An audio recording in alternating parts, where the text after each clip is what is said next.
আমি পিকা। তো তোমাদের সকলকে ওয়েলকাম আমার নতুন একটা ব্লগে।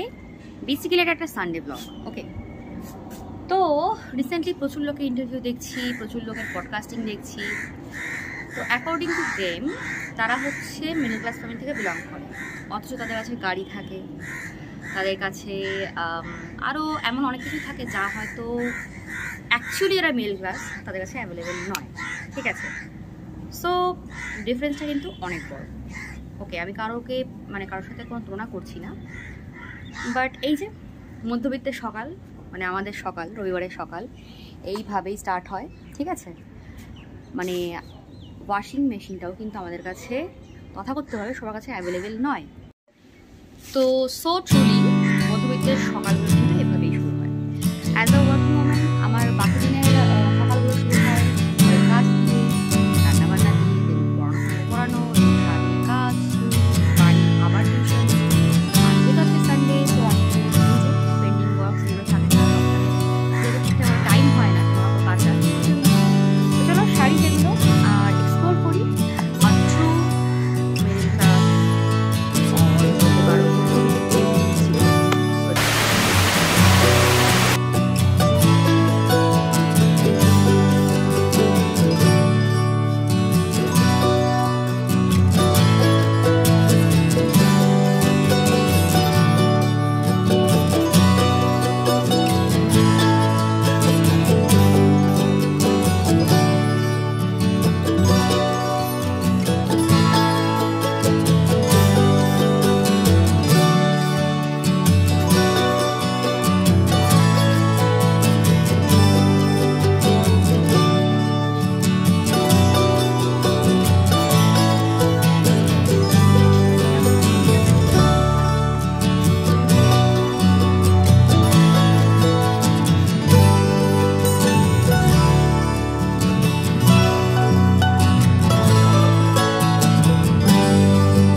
মধ্যবিত্তের রবিবারের সকালগুলো কিন্তু পিওরলি এটা হয়। ওকে, যারা বলে কথাগুলো পডকাস্টিং, তার একটু হাসি পায়, বিকজ তারা সত্যি কোনো অভিজ্ঞতাই করেনি যে what truly middle class life is. Maybe তারা হায়ার ক্লাসের মধ্যবিত্ত হতে পারে।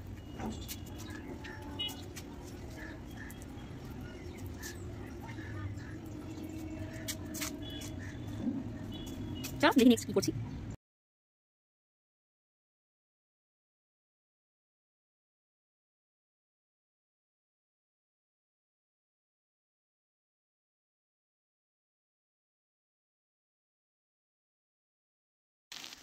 তো এই যে ছাদ থেকে নেমে এসে শুরু হয়ে গেছে আবারও একটা কাজ, এই বেসিক্যালি জামা কাপড় গোছানো। তো সংসার মানে কিন্তু শুধু রান্না বান্না নয়, ঠিক আছে? অনেকের কাছে সংসার মানে শুধুই রান্না বান্না। মানে আমি আমার বিয়ের পরে রিভিউ হিসেবে যেটা পেয়েছি, মানে বাপের বাড়ির দেশে বা শ্বশুর বাড়ির দেশে যেখানেই হোক, ঠিক কেউ না কেউ এমন চলেই আসে যে খবর নেয় বৌমা রান্না করে তো। সো ব্যাপারটা অবশ্যই, রান্নাটা তো obviously one of the main works, কারণ রান্নাটা না হলে খাবারটা হবে না, আর খাবার না হলে সবাই খাবে কি? বাট সিমিলারলি এই প্রত্যেকটা কাজই কিন্তু কাজ, আর প্রত্যেকটা কাজকেই কিন্তু অবভিয়াসলি রেসপেক্ট করা উচিত, সে যেই করুক। আজকে আমি কাজ করছি জন্য সেটা যে বড় করে বলছি তা কিন্তু নয়, প্রত্যেকের জন্য এটা সমানভাবে প্রযোজ্য, সেটা বাড়িতে বড়রা হোক, ছোটরা হোক, যারাই হোক। আর বড়দের কাছে আমার একান্ত অনুরোধ, প্লিজ নিজেদের ছেলে বা মেয়ে সন্তান যেই হোক তাদেরকে কিন্তু মানে অনেক বেশি আপনাদের ওপরে ডিপেন্ডেন্ট করে ফেলবেন না, বিকজ সময়টা বড্ড চ্যালেঞ্জিং। ঠিক আছে, একটা এজের পর থেকে প্রত্যেকটা বাচ্চাকেই এখন কোনো না কোনো কারণে পড়াশোনার জন্যে হোক, কাজের জন্যে হোক, বাইরেই থাকতে হচ্ছে। কজ এটাই সময়, এটাই চলছে। আর যে মানুষটা জাস্ট একটা গ্লাস জল ভরে খেতে পারে না বা একটা অমলেট করতে পারে না, তার পক্ষে এইভাবে হঠাৎ করে সার্ভাইভ করা কিন্তু চরম চাপের।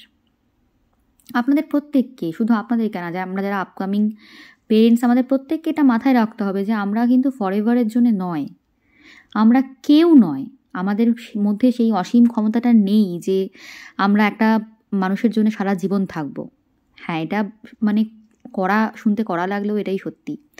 সো এই ডিপেন্ডেন্সটা তৈরি করাই উচিত নয় একটা বাচ্চার জীবনে বা একটা অন্য মানুষের জীবনে। মিনিমাম কিছু বেসিক স্কিলস প্রত্যেকের শেখা উচিত, প্রত্যেকের। আমি আমার লাইফ দিয়ে আপনাদেরকে বলছি, মানে এটা খুবই ধ্রুব সত্য যে আমি এক কাপ চা করে খেতে পারতাম না, বাট এটাও পাশাপাশি ধ্রুব সত্য আমি আমার ঘর গোছানো থেকে শুরু করে, জামা কাপড় কাছাকাছি থেকে শুরু করে, মিনিমাম একটা খাবারের আয়োজন থেকে শুরু করে কিন্তু এই স্কিলগুলো শিখে নিয়েছিলাম মানে কি, আমাদেরকে শেখানো হয়েছে। মানে আমার ভাই আর আমি একজন করে আমরা বাড়িতে সিবলিংস, আমরা দুজনেই কিন্তু এই স্কিলটা পারি। ইভেন আমার ভাই আমার থেকেও বেশি মানে রান্নাবান্নার দিকে তো ওর নিজস্ব ঝোঁক ছিলই। সো এগুলো কমন থিংস। এখানে ছেলে মেয়ে, একমাত্র সন্তান বা বাবা বাচ্চা করে তাদেরকে বিগড়াবেন না, ওকে? তো কি আর বলবো, দ্যাটস লাইফ। এটা আপনাকে কোথায় কখন নিয়ে ছেড়ে দেবে আপনি জানেনও না। তো একেতেই প্রেশার থাকে কেরিয়ারকে এগিয়ে নিয়ে যাওয়ার, সবার সাথে তাল মিলিয়ে চড়ার, তার পাশাপাশি যদি এই বেসিক স্কিলগুলো আমরা না জানি না, মানে আপনার মনে হবে আমি কোথায় এসে গড়িয়ে পড়েছি। সো এটা আমি আমার লাইফ থেকে শিখেছি, বলছি আপনাদেরকে, it helps, it really helps. আর যখন আপনি মিনিমাম গ্যাস ধরাতে জানবেন না, তখন আপনার চা করার নলেজটাও কিন্তু 3 দিনে না হোক, 5 দিনে না হোক, 7 দিনে তৈরি হয়েই যাবে। ইউটিউব আছে তো নাকি। সো সকালবেলার কাজের পরে শুরু হয়ে গিয়েছে খাবারের আয়োজন। আমি একদিকে চা বসিয়ে দিয়েছিলাম, কফির জন্য দুধ বসিয়ে দিয়েছিলাম। সো দুধের হালটা তো দেখলেনি, পুরো একদম বরফ হয়ে গিয়েছিল ফ্রিজে থেকে। তো এই করে ফেলেছি সবার জন্য কফি, আর ওদিকে হয়েছিল সকাল সকাল চাউমিন, আর আজকে ছিল ভেজ চাউমিন। অসাম হয়েছিল খেতে। আর এই যে আমার শাশুড়ি মা, আর এই যে আমার বর। সো আমরা প্রত্যেকে মিলে একসাথে টিফিন সারছিলাম। তো এই যে তার কিছু শর্টসও নিচ্ছিলাম, কজ শর্টসের জন্যও লাগে। তো যেগুলো কথাগুলো বললাম আপনাদের প্রত্যেকের ভালোর জন্য বললাম, প্রত্যেকের, যে মানে ছোট থেকে বড় তোমরা যারা দেখছো আমার ভিডিওস, আমি জানি না কারা দেখছো, যাদের কাছে আমার এই মিনিমাম SMS-টুকু যাচ্ছে, মানে সে তুমি একটা ইয়াং ছেলে হও বা মেয়ে হও, দেখো ঘরের কাজ হোক বাইরের কাজ হোক, কোথাও না জেন্ডারিজমটা আনবে না। মানে নিজেকে যদি অ্যাজ আ কি বলবো সর্টেড মানুষ বানাতে চাও, তো এইগুলোকে খেয়াল করো। এখন যাচ্ছি শ্রীরামপুর টুকটাক কেনাকাটা করতে, ওকে? ইয়েস, আমরা লোকাল মার্কেট থেকেও কেনাকাটা করি, and that's the true middle class life, okay? আর আমি এতে একটুও দুঃখিতও নই, লজ্জিতও নই। শুধু বেকার লাগে যখন ওই সো কল্ড রিচ মানুষগুলো নিজেদেরকে জাস্ট মিডল ক্লাস বলে। মানে ইউ নেভার নো যে এটা কি লাইফ, ওকে? তো এই আর কি, যাই হোক, চলো শ্রীরামপুর যাই। তো খুব কম সময়ের মধ্যেই চলে এসেছিলাম শ্রীরামপুরে। বেসিক্যালি কিছু শীতের জিনিস কেনাকাটা করার ছিল, মেনলি দেখারও ছিল। আর শ্রীরামপুরে আসলে আমরা একই জায়গাতে বাজার কলকাতা, ট্রেন্ডস, ওকে, তারপর ট্রেন্ডস না, স্টাইল বাজার আর লোকাল মার্কেট রয়েছেই, সব কিছুই দেখে নিতে পারি। সো আমাদের মানে কেনাকাটার জন্য কি কিনবো আর না কিনবো সেই চয়েসের ব্যাপারটা একটু সর্টেড থাকে, মানে অপশানস থাকে, এখান থেকে না হলে ওখান থেকে, দামের ব্যাপারটা থাকে অবভিয়াসলি, আর ট্রেন্ডিং কী আছে সেটাও দেখা যায়। এবার বাড়ি থেকে কলকাতা যেহেতু একটু দূরে, সো টাইমটা এখানটায় আসলে অনেক বেশি বেঁচে যায়। মানে যে টাইমে আমি কলকাতায় পৌঁছবো সেই টাইমের মধ্যে এখানে এসে আমার সবটাই হয়ে যাবে। তো আমি আলাদা করে আর কোনটা কোথায় এক্সপ্লেইন করছি না, শ্রীরামপুর স্টেশনে নেমে গুগল ম্যাপে দিয়ে নেবে, খুব ইজিলি তোমরা পৌঁছে যাবে। তো প্রথমে গিয়েছিলাম বাজার কলকাতায়, ওখান থেকে কিছু কেনা হয়নি, জাস্ট জিনিসপত্র দেখে একটু দামগুলোকে ভালো করে দেখে নিলাম, দিয়ে এবার অন্য জায়গায় গিয়ে ট্রাই করব। আর তার আগে এই দোকানটা থেকে স্পেশাল এই কুলফিটা খেয়ে নিয়েছিলাম। এটা অসম, খেতে অসম। যারা যাবে শ্রীরামপুরে, I recommend, please please try করো। ওকে, তোমরা ভালোভাবে বুঝতে পারছো আমি কোনো প্রমোশন করছি না, because I am not in that level যে আমি এখনই প্রমোশন ভিডিও পাবো বা কিছু, বাট আই হোপ সো খুব শিগগির আমি পাচ্ছি। সো সেখান থেকে আর কি। তো এরপর চলে গিয়েছিলাম স্টাইল বাজারে। ওখান থেকে কিন্তু আমরা মার্কেটিং করেছি ফাইনালি, যেহেতু আমরা আগে থাকতে দামটা একটা আইডিয়া করে নিয়েছিলাম। সেখানে গিয়ে আমাদের তার থেকে অনেক কম দামে হয়ে গিয়েছিল। আর অবশ্যই আমি তোমাদেরকে শেয়ার করবো যে আমি কী কী কেনাকাটা করেছিলাম। রিসেন্টলি বহুত কিছু কেনাকাটা করা হয়ে গেছে, বাট টাইমের অভাবে ভিডিও দিতে পারছি না। সো সরি, একটু ওয়েট করে যাও, দিয়ে দেবো।